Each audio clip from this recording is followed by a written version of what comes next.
Mr. Donahue, on December 27th, you had a 90-minute conversation with the president where he raised false claim after false claim with you and Mr. Rosen. How did you respond to what you called a, quote, stream of allegations?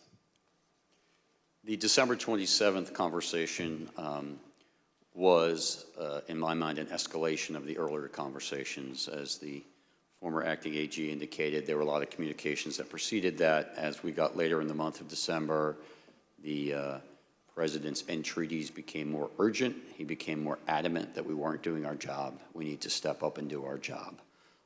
And he had this arsenal of allegations that he wanted to rely on. And so I felt in that conversation that was incumbent on me to make it very clear to the president what our investigations had revealed, and that we had concluded, based on actual investigations, actual witness interviews, actual reviews of documents, that these allegations simply had no merit.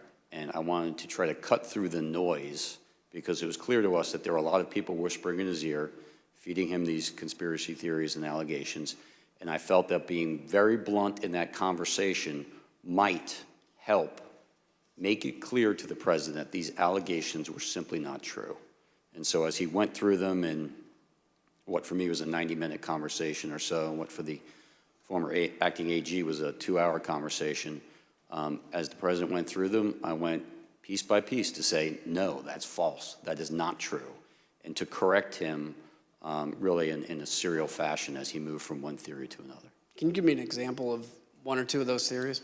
So one that was very clear at that point was the Antrim County, the ASOG report that I mentioned earlier. The Allied Security Operations Group released this report that's at 68% error rate.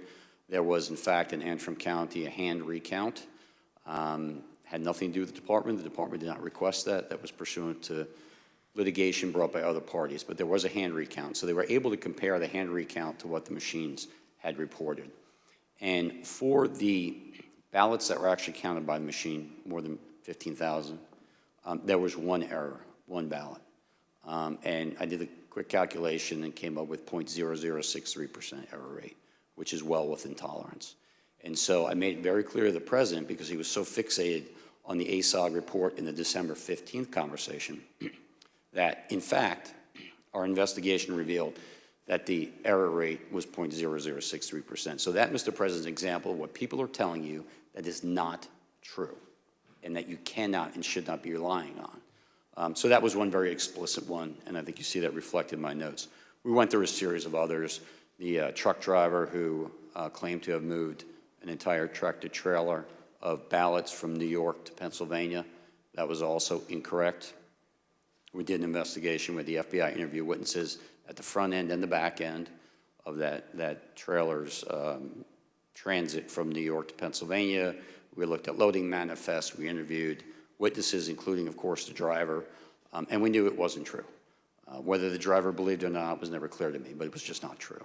So that was another one that I tried to educate the president on. There were a series of others, mostly in swing states. Of course, he wanted to talk a great deal about Georgia, the State Farm Arena video, which he believed, for various reasons, was, as he said it, fraud staring you right in the face. Were any of the allegations he brought up found credible? Did you find any of them credible?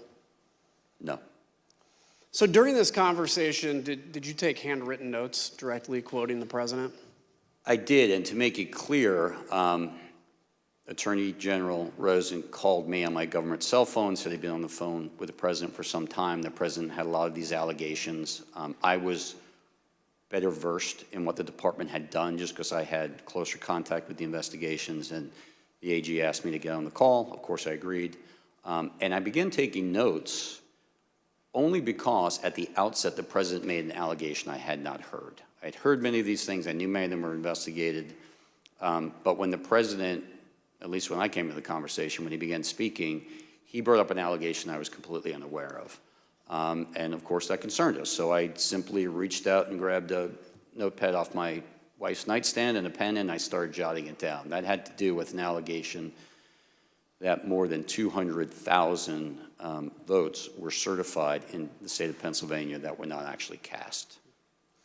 Sometimes the president would say it was 205, sometimes he would say it was 250, but I'd not heard this before, and I want to get the allegation down clearly so that we can look into it if appropriate, and that's why I started taking those notes, and then as the conversation continued, I just continued to take the notes.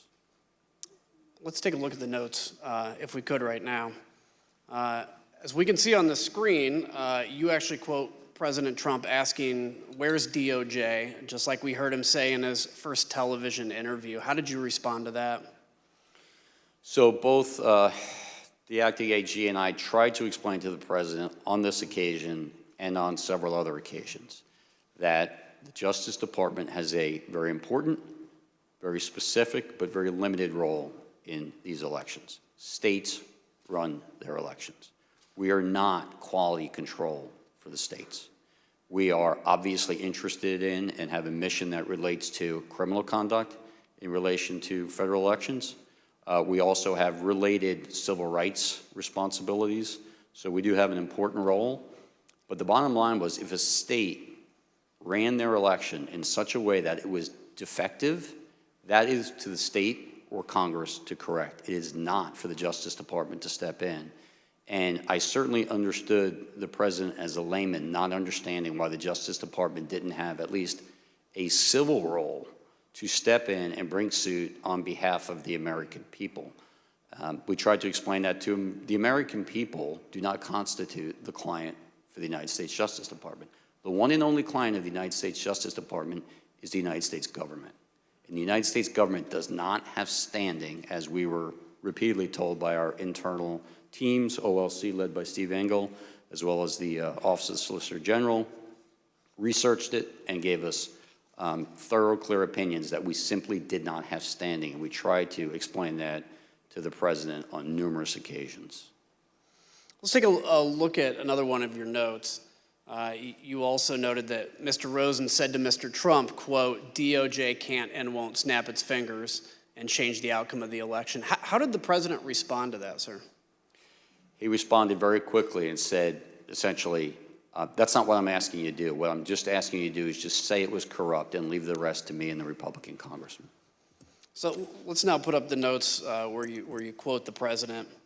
As you're speaking to that, he said, the president said, "Just say the election was corrupt and leave the rest to me and the Republican congressman." So, Mr. Donahue, that's a direct quote from President Trump, correct? That's an exact quote from the president, yes. The next note shows that even that the president kept pressing. Even though he had been told that there was no evidence of fraud, did the president keep saying that the department was, quote, "obligated to tell people that this was an illegal, corrupt election"? That's also an exact quote from the president, yes. Let me just be clear. Did the department find any evidence to conclude that there was anything illegal or corrupt about the 2020 election? There were isolated instances of fraud. None of them came close to calling into question the outcome of the election in any individual state. And how would you describe the president's demeanor during that call? He was more agitated than he was on December 15th. The president, throughout all of these meetings and telephone conversations, was adamant that he had won and that we were not doing our job. But it did escalate over time until ultimately the meeting on January 3rd, which was sort of the most extreme of the meetings and conversations. So I want to make sure we don't gloss this over. Just say it was corrupt and leave the rest to us. The president wanted the top Justice Department officials to declare that the election was corrupt, even though, as he knew, there was absolutely no evidence to support that statement.